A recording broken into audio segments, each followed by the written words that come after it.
প্রিয় বন্ধুরা, আসসালামু আলাইকুম। হিন্দু ভাইদের আদাব, অন্যান্য ধর্মের সকল ভাই বোনদের আমার অন্তরের অন্তঃস্থল থেকে ধন্যবাদ ও কৃতজ্ঞতা। ভিডিওটা এখান থেকেই শুরু করছি। আমরা এখন এসেছি নওগাঁর প্রত্যন্ত গ্রামে। এই গ্রামের বেশ কিছু ভালো ভালো রান্নাবান্না আপনাদের দেখানোর চেষ্টা করব, যেগুলো একদমই হারিয়ে যাওয়ার পথে রান্নাগুলো। যে কোনো মুহূর্তে আপনাদের বাসায়ও কিন্তু আমি চলে আসতে পারি, আপনাদের যেগুলো রেসিপি আছে সেগুলো সবার মাঝে ছড়িয়ে দিতে। আজকে আপনাদের সাথে শেয়ার করব নওগাঁর এক ঐতিহ্যবাহী খাবার, যেটা হচ্ছে পিপলের পাতার খটখটি, যেগুলো মাছ দিয়ে আর একটা বিশেষ পাতা দিয়ে এটা তৈরি করা হয়। তো চলুন আপনাদের এটাই দেখাই।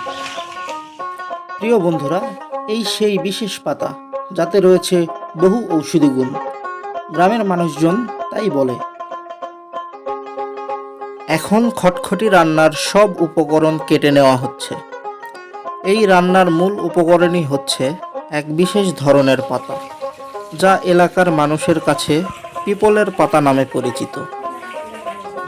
সাথে আলু, কিছু সাধারণ মশলা, সেই সাথে মাছের লেজা বা শাটি মাছ বা যে কোনো মাছ দিয়েই এই রান্নাটি করা যায়। মাটির চুলায় রান্না, সেই সাথে মা চাচিদের হাতের ছোঁয়ায় এই রান্নাটির স্বাদ যেন বহু গুণে বেড়ে যায়। এই রান্নাটি খেলে ভালো লাগতে বাধ্য। দিন দিন এ সকল রান্না আমরা হারাতে বসেছি। কিছু কিছু গ্রামে এ সকল রান্না আমাদের মা চাচিরা এখনও করে। রান্নার সকল উপকরণ ভিডিওর শেষে বলে দেওয়া হবে। ভিডিওটি সম্পূর্ণ দেখতে থাকুন, আশা করি ভালো লাগবে। পাতিলে মাটির প্রলেপ দেওয়ার একটি কারণ আছে। কারণ হচ্ছে পাতিলে যেন কালি না লেগে যায়।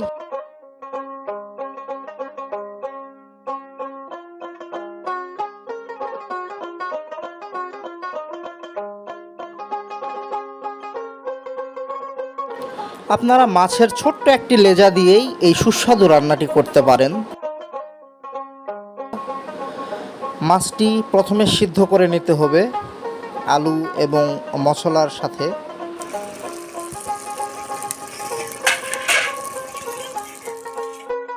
যারা কাটা খেতে পছন্দ করেন তারা কাটা সহই রান্না করতে পারবেন, আর যারা কাটা বিরক্ত লাগে বা কাটা খেতে পছন্দ করেন না, তারা কাটাটি বেছে তারপরে রান্নায় দিতে পারেন।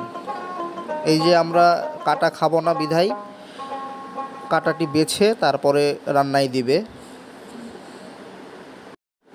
আপনারা দুইভাবেই রান্না করতে পারেন, কাটা সহ এবং কাটা ছাড়া।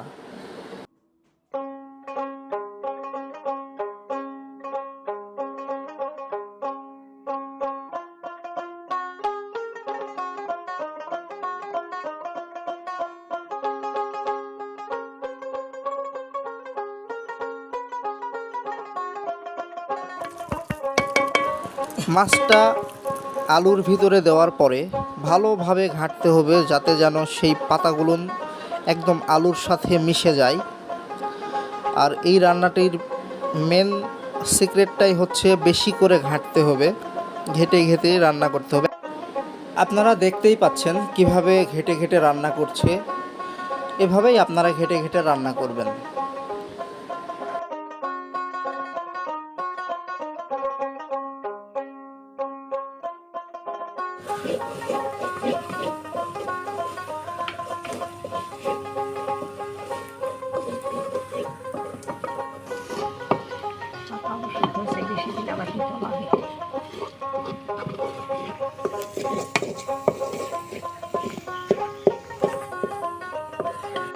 আমাদের রান্না কিন্তু সম্পূর্ণ কমপ্লিট হয়ে গিয়েছে।